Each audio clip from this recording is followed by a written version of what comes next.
जय जय रघुवीर समर्थ श्रीराम समर्थ श्रीराम। जय जय राम कृष्ण हरी। श्रीराम जय राम जय जय। तुकारामांनी भक्तीचा संदेश देताना व्यवहारातली अनेक उदाहरणं दिली. आज ते भवरोग भवरोग म्हणजे आपण जेव्हा अस्तित्वात येतो, आपण जेव्हा जन्माला येतो, म्हणजे आपल्याला असं वाटतं आपण जन्माला आलोय आणि आपल्याला असं वाटतं आपण मृत्यू पावणार आहे आता किंवा पावलोय. ह्याच्यात दोन्हीच्या मध्ये जे आहे त्याला आपण जे काही सोसतो, जे काही आनंद भोगतो, दुःख भोगतो, त्याला भवरोग असं म्हणतात. प्रत्यक्षात ज्ञान झालं तुम्हाला एकदा, ते भक्तीच्या मार्गाने हो दे किंवा ध्यानाच्या मार्गाने, योगाच्या मार्गाने हो दे, ते ज्ञान झालं की असं काही जन्म मरण असं काही नसतंच. असं तुमच्या लक्षात येतं, असं आपल्या शास्त्रामध्ये सांगितलेलं आहे की तुम्ही एका कंटिन्युअम, एक अखंड तत्व आहे, त्याचाच एक अंश होता, त्याचाच अंश नेहमीच तुम्ही होता. तर हे लक्षात येतं.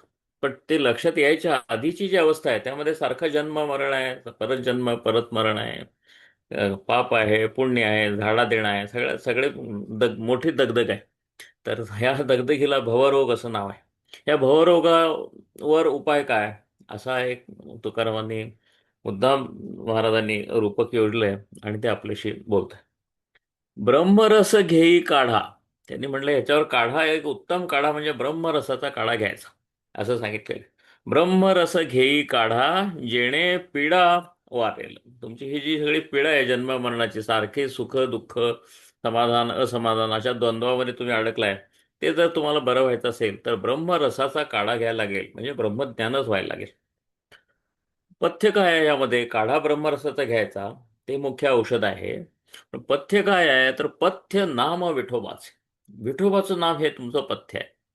आणि पथ्य म्हणजे काय? जे सेवन करायचं त्याला पथ्य म्हणतात. आपल्याकडे बऱ्याच वेळा पथ्य हे मराठीमध्ये नकारात्मकरित्या वापरतात. त्याचं हे पथ्य आहे, त्याचं ते, म्हणजे जे खायचं नाही आहे त्याला कुपथ्य म्हणतात. पण पथ्य म्हणजे काय? जे खायचं आहे त्याला पथ्य म्हणायचं. पथ्य नाम विठोबाचे, आणिक वाचे न सेवी. हे पथ्याचं सोडून म्हणले काही खायचं नाही, दुसरं काहीही खायचं नाही. पथ्य नाम विठोबाचं घ्यायचं आणि ब्रह्मरस सेवन करायचा. तर ह्या दोन वेगळ्या वेगळ्या गोष्टी नाहीच आहेत. विठोबाचं सात्विक अन्न जे आहे, पथ्य जे आहे, ते घेतलं की ब्रह्मरस आपोआप तयारच होणार. पथ्य नाम विठोबाचे, आणिक वाचे न सेवी. भवरोगा ऐसे जाय, अनेक काय क्षुल्लके. अहो, भवरोगच दूर करतं विठोबाचं नाम आणि त्यातनं येणारा ब्रह्मरस. तर इतर फालतू फालतू रोगांचं काय घेऊन बसलाय म्हणले. तुका म्हणे नव्हे बाधा, आणिक कदा भूतांची. अहो, ब्रह्मरस सेवायचा विठोबाच्या नावातूनच. आणि मग जन्म मरणाच्या मृत्यूवरच जर तिथं तिथं आपल्याला पर्याय मिळतो, तर तिथं फालतू जे जन्माला आल्यानंतरचे जे छोटे छोटे त्रास आहेत त्याचा तर तुम्ही विचारच करू नका.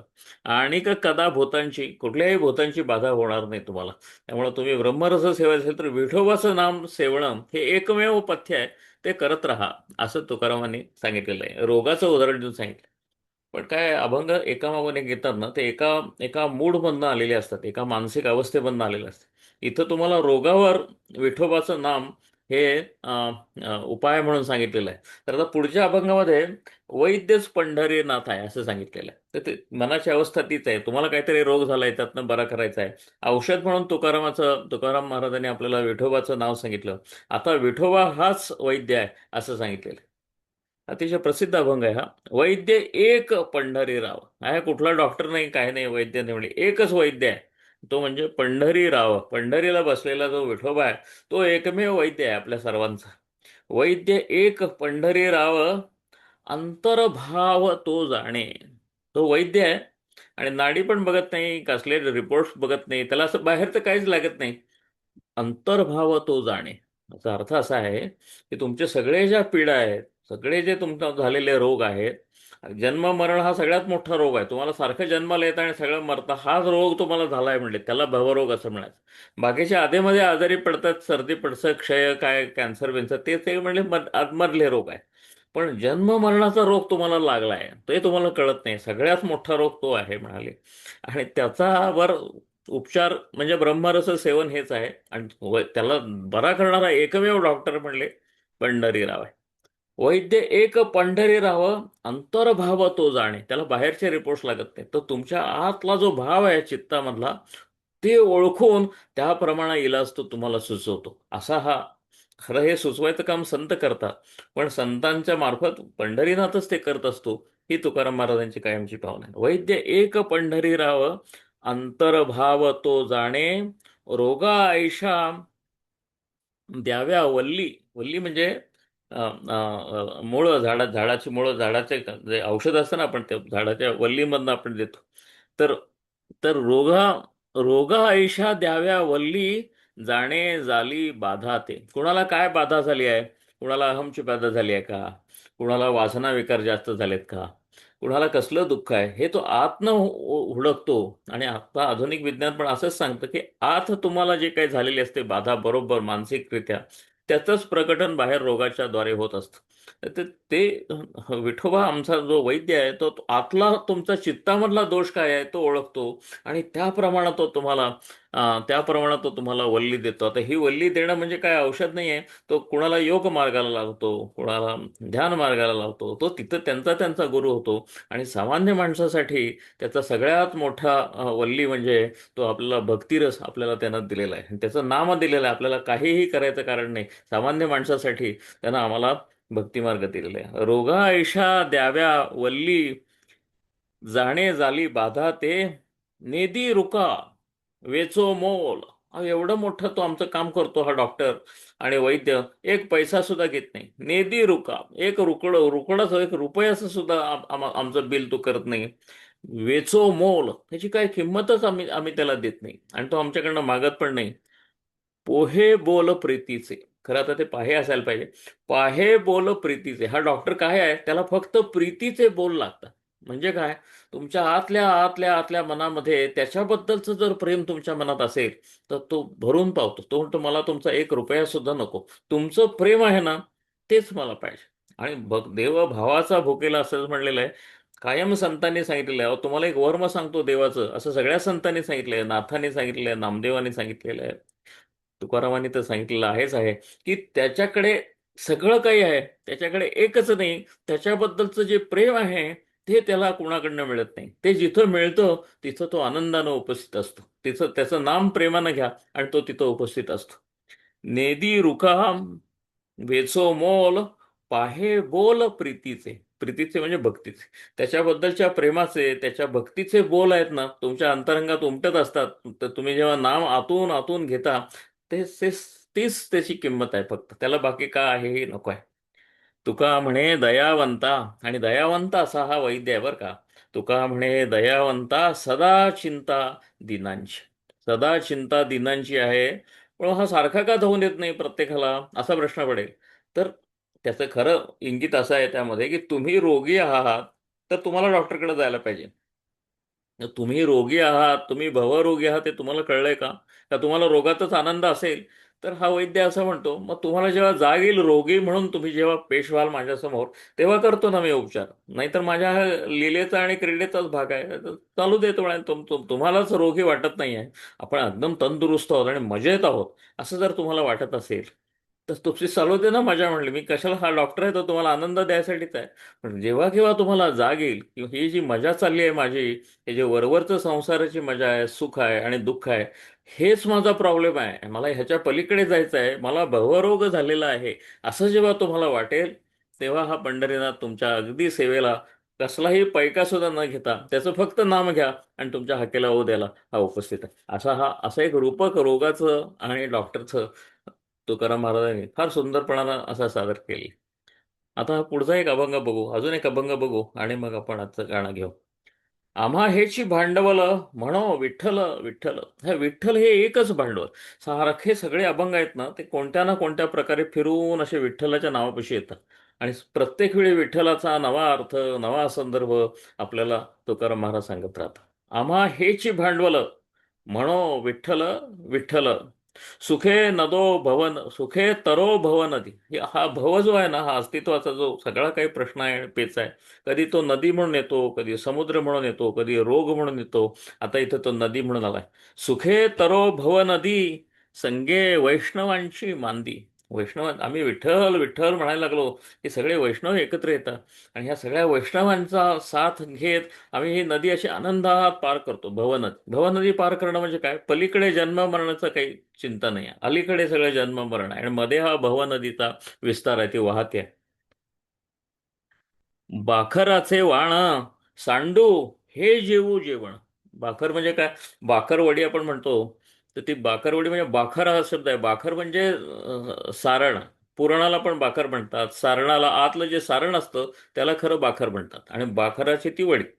तर बाखराचे वाण सांडू हे जेवू जेवण. आम्ही ते गोड बाखराचं पुरणपोळी असेल, कसलाही ते तुमचे करंजी असेल, हे सगळं बाजूला ठेवू आणि विठोबाचं नाव तेवढं सेवत राहू. आम्हाला फार फार आनंद आहे. न लगे वारंवार तुका म्हणे वेरझार. ही जी येरझार आहे ना, जन्माला यायचं आणि परत मरायचं, परत जन्माला यायचं, परत मरायचं, हे सारखं म्हणले जे आहे हे हे येणं जाणं आहे, हेच थांबणार आहे. विठोबाचं नाव घेतलं तर ही येरझार थांबणार आहे. येरझार थांबणार म्हणजे काय आहे खरं तर, ही येरझार ज्या एक आता हे संदीप आणि चारू आमचे थर्मोडायनेमिक शिकलेले लोक आहेत, की छोट्या सिस्टीम्स आहेत ना, त्यात महासिस्टीम्स आहे एक, की ज्याला आपण आयसोलेटेड सिस्टीम म्हणतो. तर छोट्या ज्या सिस्टीम्स आहेत त्या ज्याचा पार्ट आहे, त्याच्याशी आम्ही जोडणार आहोत. आम्ही समुद्राशी जोडणार आहोत. तर लाटांचं वर येणं आणि खाली जाणं याचा आम्हाला त्रास होणार नाही. आम्ही जोपर्यंत लाटांशीच जोडलेले आहोत तोपर्यंत आम्हाला जन्म आहे आणि मृत्यू आहे, परत येणं, वर येणं आहे, परत खाली जाणं आहे. लक्षात आलं का? आम्ही समुद्राशीच जर जोडलो स्वतःला, तर विठ्ठलाशी जोडणं, त्याच्या नामावर प्रेम करणं आणि प्रेमानं ते घेणं म्हणजे महाअस्तित्वाशी स्वतःचा संबंध जोडणं आहे. लघु अस्तित्वात तुम्ही जोपर्यंत असता तोपर्यंत त्या अस्तित्वात तुम्ही येणार आणि तुम्ही जाणार. असा आहे. असा असा हा मोठा विचार आहे. त्यामुळं त्यामुळे ते म्हणतात, न लगे वारंवार तुका म्हणे येर झाला. ह्या विठोबाच्या नावाच्या रूपानं तुम्ही महाअस्तित्वाशीच स्वतःला जोडून घेत असता, हे लक्षात घेतलं पाहिजे. आणि त्यामुळे लघु अस्तित्वाचे, देहातल्या छोट्या अस्तित्वाचे जे काही पेच आणि प्रसंग आहेत, हे सगळे तुमचे टळणार आहेत. तुम्ही फक्त मोठ्या अस्तित्वाशी स्वतःला जोडून घ्यायचं आहे, की जे एकमेव अस्तित्व आहे, ते प्रगटत राहते अनेक योनींच्या मधनं, पण ते खरं एकच अस्तित्व आहे. तर त्याच्याशी जोडायचा एक त्यासाठी तुम्हाला ध्यान करायचं कारण नाही, ज्ञान करायचं कारण नाही, त्याचं कसं काय ते मोठं अस्तित्व छोटं म्हणून येतंय ह्याच्यासाठी तुम्हाला काही वेद, उपनिषद, कोणताही धर्मग्रंथाचं काही पारायण, डिग्र्या घ्यायचं काहीही कारण नाही. युक्तिवाद तर करायचं अजिबात कारण नाही. तुम्ही फक्त प्रेमानं ह्या महाअस्तित्वाचं सिम्बॉलिक असा एक रूपकात्मक नाम म्हणजे विठोबा आहे फक्त. हा विठोबा सर्वत्र भरलेला आहे. त्याचं तेवढं नाम घेतलं की तुमची येरझार टळणार आहे. तुम्हाला ज्ञानात्मकच जाणीव होणार आहे आणि परत ती भक्तीच्या रूपानं तुमच्यात कायम अशी जागती राहणार आहे तुमच्या शेवटच्या घटकेपर्यंत. असं आश्वासन तुकाराम महाराजांनी आपल्याला दिलेलं आहे. अजून एक अभंग घेऊया आणि मग आपण आजचं गाणं ऐकूया. मागायचं आहे ना, कायम अनेक आपदा असतात आणि आपल्याला मागायला लागतं. कुणासमोर तरी बॉस समोर उभं राहायला लागतं, सावकारासमोर उभं राहायला लागतं, डॉक्टर समोर उभं राहायला लागतं, मित्रांच्या समोर उभं राहायला लागतं, फॅमिलीत तर कायम त्यांना मागणं आपलं आहेच आहे. तुकाराम महाराज भक्ती करणाऱ्या माणसाला म्हणतात, मागणे ते मागो देवा. काय मागायचं ते फक्त देवालाच मागू आणि कुणालाही मागणार नाही. एकच मागणार आणि फक्त ते पांडुरंगालाच मागणार, अशी ही प्रतिज्ञा आहे. मागणे ते मागो देवा, करू भक्ती त्याची सेवा. आम्ही त्याचीच भक्ती करू, त्याचीच सेवा करू. काय मागायचं ते पांडुरंगाला मागू. आणखीन लेसर मॉर्टल्स कुणाला मागत बसणार नाही. काय उणे तयापाशी, अहो या पांडुरंगापाशी काही उणच नाहीये. काय उणे तयापाशी, रिद्धी सिद्धी ज्याच्या दासी. आपण गणपतीकडे रिद्धी सिद्धी आहे तसं म्हणतो. तर गणपती हा शिवाचा मुलगा आहे आणि शिव काय आणि ब्रह्म काय आणि ब्रह्म काय एकूण त्या सगळ्याचं सगळं जे अल्टिमेट तत्व आहे त्याच्याच त्या दासी आहेत. रिद्धी आणि सिद्धी या गणपतीच्या दासी आहेत असं आपण म्हणतो. गणपतीच्या त्या पत्नी आहेत असंही काही ठिकाणी म्हणलं जातं. त्यातली रिद्धी जी आहे ती वृद्धीवरून आलेलं आहे. म्हणजे मटेरियल वेल्थ, भौतिक संपत्ती जी आहे ती रिद्धीने दर्शवली जाते आणि आध्यात्मिक संपत्ती आहे ती सिद्धीने दर्शवली जाते. तसेच रिद्धी आणि सिद्धी, तर ह्या गणपतीच्या दोन बायका आहेत असा समज आहे. आणि त्यांची मुलं काय म्हणालात तुम्ही, मायथॉलॉजी फार इंटरेस्टिंग आहे. त्यांच्या मुलांची नावं आहेत शुभ आणि लाभ. आणि त्यांना नातवंड पण आहेत. एका म्हणजे गणपतीला नातवंड पण आहेत, म्हणजे ह्या रिद्धी आणि सिद्धीला मुलं झालेली आहेत. तर ते मुलांची त्या त्या सुना आहेत असंही समजलं जातं. ह्या ह्या सुना आहेत का त्या त्या त्या दासी आहेत का काय. तर त्यांच्या मुलांची नावं आहेत. एकाचं नाव आहे प्रमोद, आणि दुसऱ्याचं नाव आहे आनंद. असं आहे ते. म्हणजे ते मायथॉलॉजी, ते असं सिम्बॉलिक आहे. पण तुम्हाला सांगायचं म्हणजे रिद्धी आणि सिद्धीवरून तुम्ही प्रमोद आणि आनंद ह्याच्यापर्यंत पोहोचता. अशी अशी ती चेन आहे, मालिका आहे. पण रिद्धी आणि सिद्धीमध्ये रिद्धी म्हणजे म्हणजे भौतिक ऐश्वर, आणि सिद्धी म्हणजे आध्यात्मिक ऐश्वर. पण तरी सुद्धा त्याच्या पलीकडं आम्हाला जायचं आहे. आध्यात्मिक ऐश्वर असेल तर सिद्धीच्या मागं का लागायचं नाही?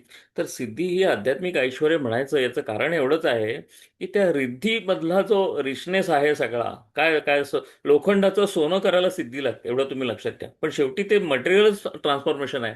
ह्या ट्रान्सफॉर्मेशनची पॉवर आध्यात्मिक आहे, ते लोअर अध्यात्म आहे. ह्याच्या पलीकडं जाणं आहे ते सगळ्यात महत्वाचं आहे. असं म्हणून ते रिद्धी सिद्धीच्या पलीकडं काय उणे तयापाशी, रिद्धी सिद्धी ज्याच्या दासी. आम्हाला खरं रिद्धी आणि सिद्धी पण दोन्ही नको आहे. आम्हाला फक्त पांडुरंगाचं नाम पाहिजे.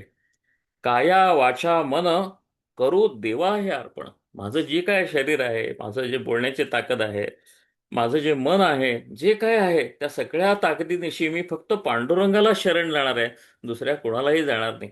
काया वाचा मन करू देवा हे अर्पण. तुका म्हणे विश्वंभर, ज्याच्याने हे चराचर. हे सगळं चर आणि अचर सृष्टी आहे, सजीव आणि निर्जीव सृष्टी आहे. तिच्यातल्या भौतिक संपत्ती सकट, त्याच्यातल्या आध्यात्मिक संपत्ती सकट ज्याच्यामध्ये वसते त्याचं नाव आहे विश्वंभर.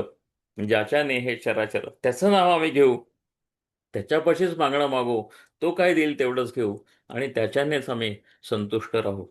आता आपण आपण आजचं गाणं घेऊया. आजचं गाणं आहे, हा नामदेव महाराजांचा अभंग आहे. आपण प्रसिद्धच आहे. सुखाचे हे सुख श्रीहरी मुख. हेच आहे ना? सुखाचे हे सुख श्रीहरी मुख, पाहताही भूक तहान गेली. भेटली भेटली विठाई माऊली, वासना निवाली जीवातील. हा विठोबाचं नाव घ्यायचं की विठोबाई माऊली म्हणून मला भेटते. एकदा ती माऊली भेटली की माझे सगळे आजार जातात. वासना निवाली जीवातील, चंद्रासी चकोर मेघासी मयूर. चकोर पक्षी हा चांदण्यासाठी आसुसलेला असतो, तर त्याला चांदणं भेटलं तर कसं वाटेल. मयूर आहे तो मेघाची वाट बघत असतो, ढगांची वाट बघत असतो, तर त्यांना कसं वाटत असेल. वाटे तैसा भर आनंदाचा. हे पांडुरंग भेटला की मला अगदी तसंच होतं.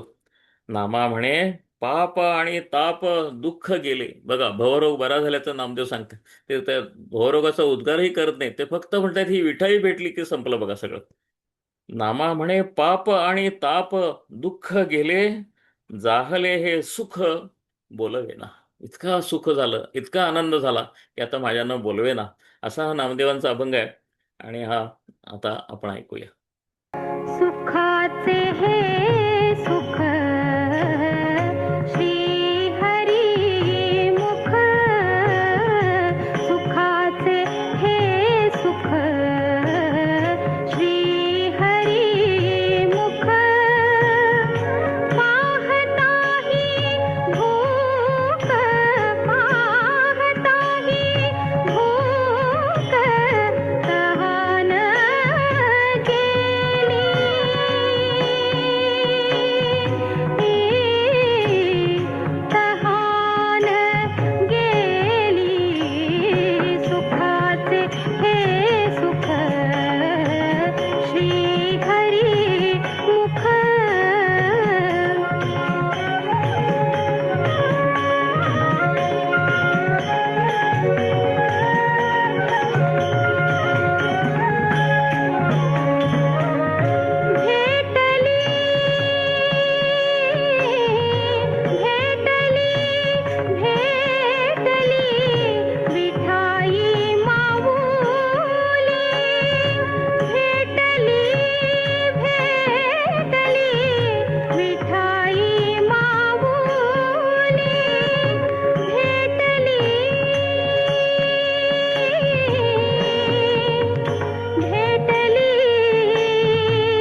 चंद्रासी चकोर चंद्रासी चकोर मेघासी मयूर चंद्रासी चकोर मेघासी मयूर चंद्रासी चकोर मेघासी मयूर चंद्रासी चकोर मेघासी मयूर वाटे तसा भर वाटे तसा भर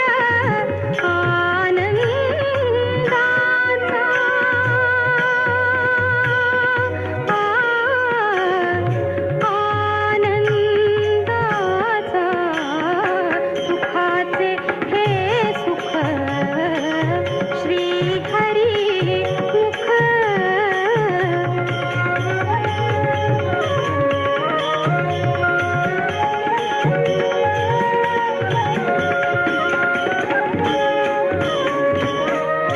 नामा म्हणे पाप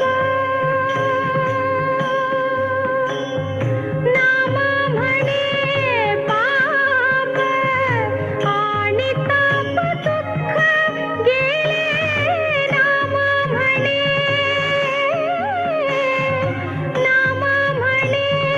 पाप नामा म्हणे नामा म्हणे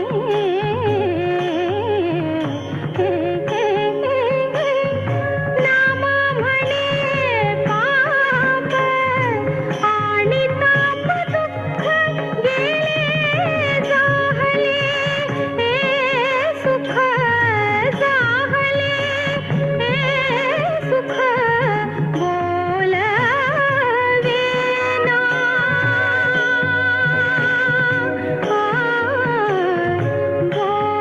बोलवेना सुखाचे हे सुख श्री हरी मुख सुखाचे हे सुख श्री हरी मुख